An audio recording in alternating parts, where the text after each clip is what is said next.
Israel के लिए बड़ा धचका। अमरीकी कांग्रेस ने सेहूनी रियासत को आड़े हाथों ले लिया, फौरी इमदाद देने की मुखालफत कर दी, जिसके बाद $3.3 अरब की इमदाद अब खटाई में पड़ चुकी है। कांग्रेस रुकन ने इस इक़दाम की वजह ग़ज़ा में जंगी जराइम और अमरीका में जंग में उलझना करार दी।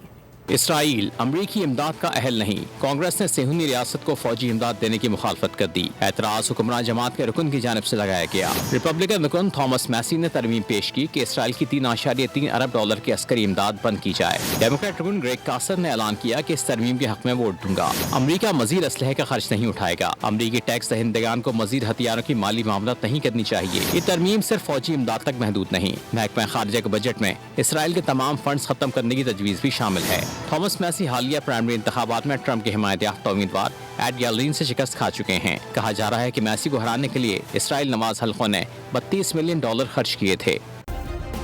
सब्सक्राइब करें और बेल दबाएं ताकि कोई खबर रह न जाए।